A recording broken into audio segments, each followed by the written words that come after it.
Assalamualaikum warahmatullahi wabarakatuh. Hello guys, how's your life today? I hope you're in a good condition. So here we are from the first group presentation of Stylistic Class D.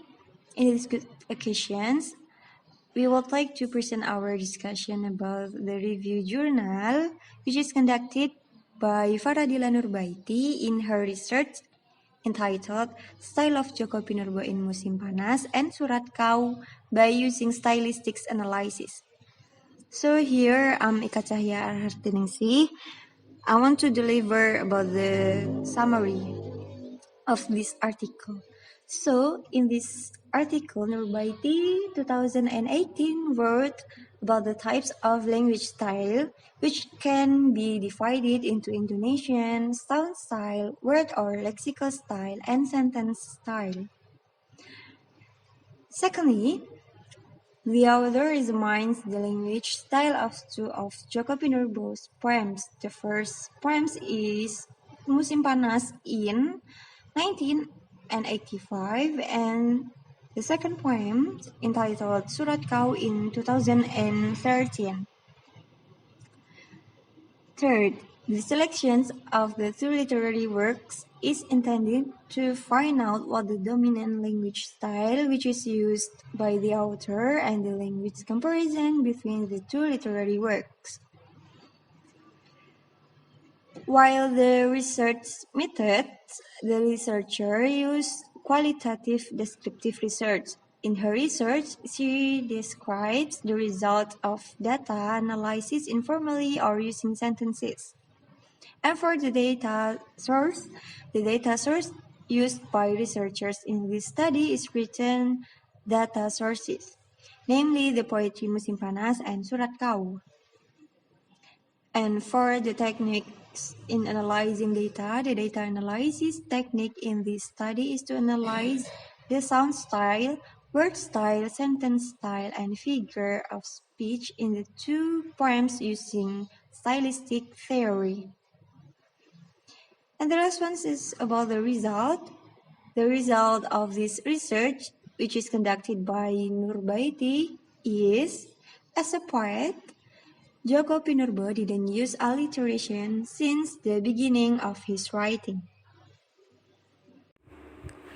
Okay, in here I want to explain about the strength that exists in the article written by Nurbaiti. As written in the slide, the first strength is research conducted by Nurbaiti on Joko Pinurbo's poetry entitled Musim Panas and Surat Kau is very rich in knowledge. So it provides full information or description in relation to the scope of stylistic. Of course, if someone do the research or study, it will give some usefulness in the fields of analysis or scope. Nah, jadi tentunya jika setiap peneliti yang melakukan studi atau sebuah penelitian, hal itu akan memberikan manfaat terhadap bidangnya itu sendiri atau dalam lingkupnya itu sendiri. Sama halnya yang dilakukan oleh Nurbaiti ini. Nurbaiti ini melakukan analisis terhadap stilistika, menggunakan analisis stilistika, yang mana ini juga memberikan informasi atau gambaran yang bermanfaat dan berkaitan dengan lingkup stilistika itu sendiri. Okay, then I want to explain the second strength that exists in this article. The stylistic analysis has a stylistic scope that focuses on the characteristic of lexical stylistic. In other words, it focuses on diction. So, the discussion in this stylistic analysis that written by Nurbaiti focus on the characteristic of lexical stylistic. As stated by Lavamane in 2020, One of the scope of stylistic study is observing the interrelationship of word choice to identify stylistic characteristic. This feature can be phonological, or in other words, language sound patterns, dimension, and rhymes, and also syntax, or we can say types of sentence structure, and of course the last is lexical that exists in article that written by Nurbaiti. To make it more clear, penelitian yang dilakukan oleh Nurbaiti ini itu lebih berfokus kepada ciri stylistik secara leksikal,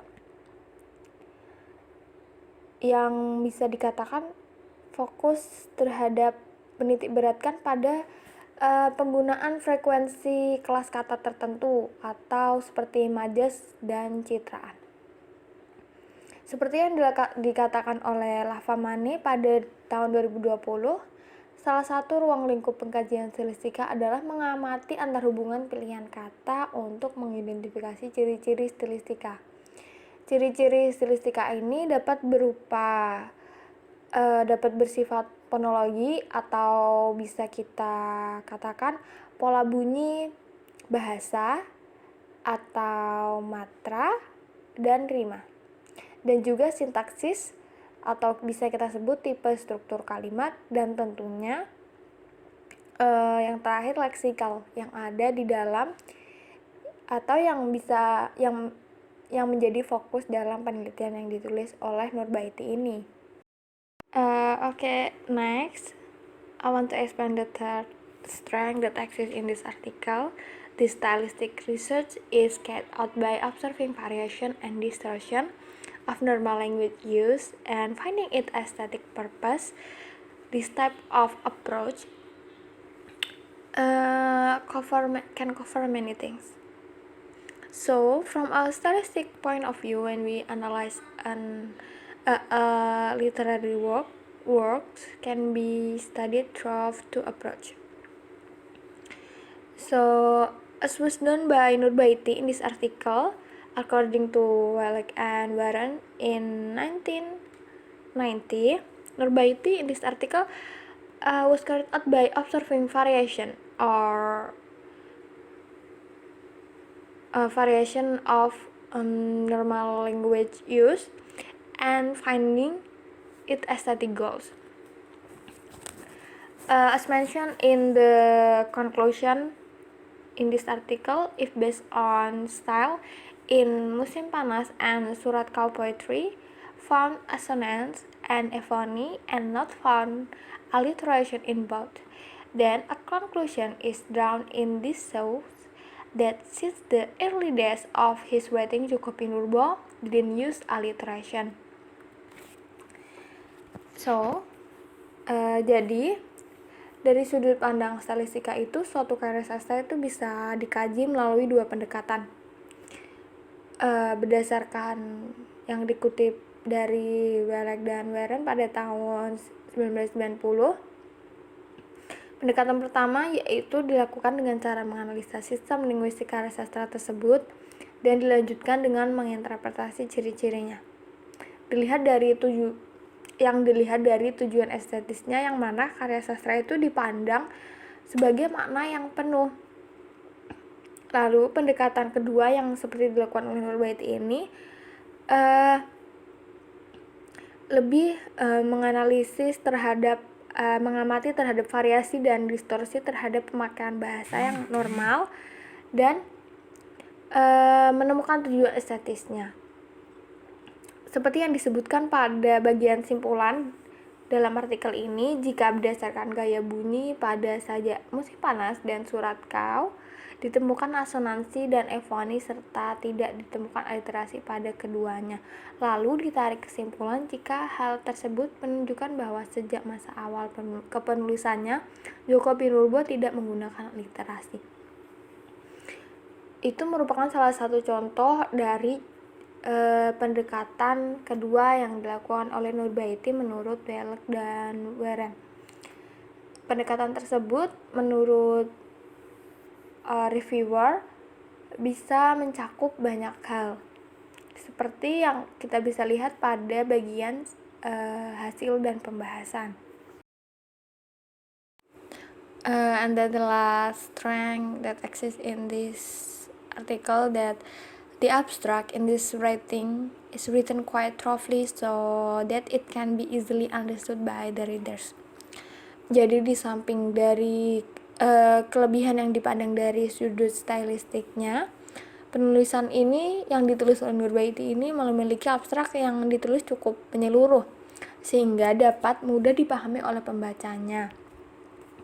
Selain itu, dalam penulisan Nurbaiti ini, penulis memaparkan persoalannya dengan sangat jelas mengenai apa yang diteliti, yaitu tentang membandingkan gaya bahasa Djoko Pinurbo pada dua sajaknya yang ditulis pada rentang waktu yang berjauhan, yaitu yang pertama Musim Panas pada tahun 1985 dan Surat Kau yang kedua yaitu ditulis pada tahun 2013. Okay, the next is the drawbacks. First, the discussion only discussed the metaphor and drawing style of language, but doesn't discuss their semantic scope. Number second is this article doesn't mention the benefits of research. Number third is the researcher doesn't write or share research method substation individually, but combine them with an introduction. And last, in conclusion, the researcher doesn't write down suggestions for researchers who will conduct further studies.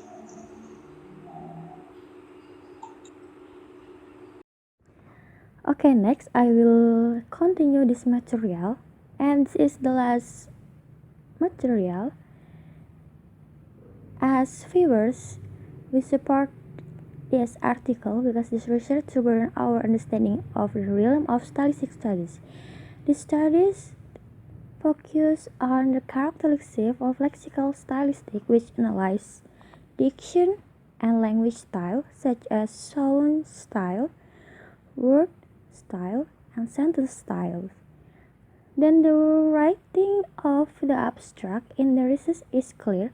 Our suggestion for research is that research should provide their own research methodology. Chapter so that they appear coherent when reading them, and research also need to mention theoretical and practical benefits. Dalam penelitian yang dilakukan oleh Nurbaiti terhadap puisi Djoko Pinurbo yang berjudul Musim Panas dan Surat Kau ini sangat kaya akan pengetahuan, sehingga memberikan informasi atau gambaran yang bermanfaat dalam kaitannya dengan lingkup stilistika.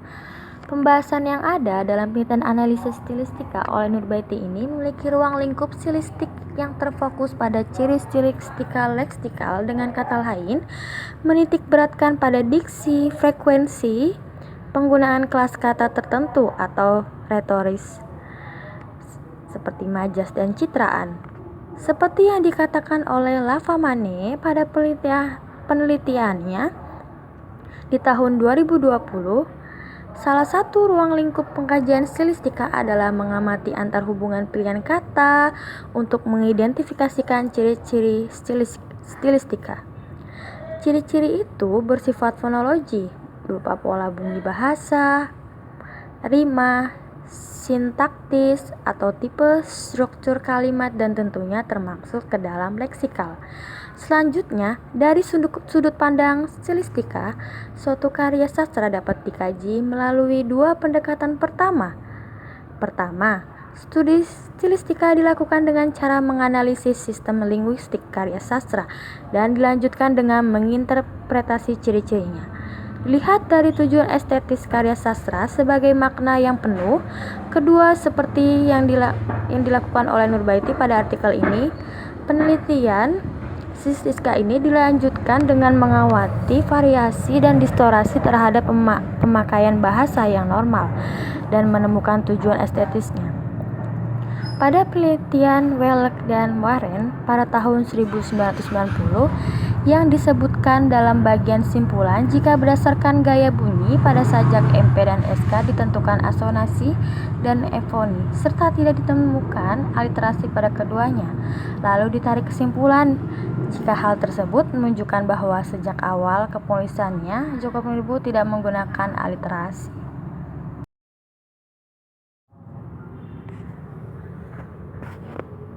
Sehingga bisa disimpulkan bahwa hasil pengamatan dan pemahaman artikel ilmiah ini bisa dilihat dari poin kesimpulan yang dipaparkan penulis. Penelitian yang dilakukan oleh Nurbaiti sangat bermanfaat bagi ranah kajian stilistika, namun masih ada yang perlu digarisbawahi. Penulis tidak menyebutkan manfaat secara teoritis dan praktis. Di samping itu, penelitian mengenai puisi Djoko Pinurbo, Musim Panas dan Surat Kau terfokus pada ciri stilistika leksikal yang menganalisis diksi serta gaya bahasa yang digunakan seperti gaya bunyi, gaya kata, dan gaya kalimat yang dipaparkan dalam penjelasannya. Kemudian, dalam abstrak yang ditulis pada artikel ini termasuk jelas dan mencakup keseluruhan sehingga dipahami oleh pembaca nantinya. Namun ada satu hal yang disayangkan dalam penelitian ini. Tidak disediakan untuk subbab metodologi penelitian sehingga terkesan tidak runtut ketika membacanya. Di samping itu, di bagian akhir simpulan tidak diberikan saran dari penulis untuk yang nantinya akan mengkaji penelitian selanjutnya. Pada akhirnya, setiap penulisan artikel memiliki kelemahan dan kekuatan masing-masing terhadap isi yang ditulis oleh penulisnya. Suatu hal yang menjadi kelemahan penelitian itu hendaknya bisa menjadi masukan untuk penulis ke depannya agar artikel yang dilanjutkan bisa lebih baik dari sebelumnya. Terima kasih. Sekian dari kelompok kami. Kurang lebihnya mohon dimaafkan. Saya selaku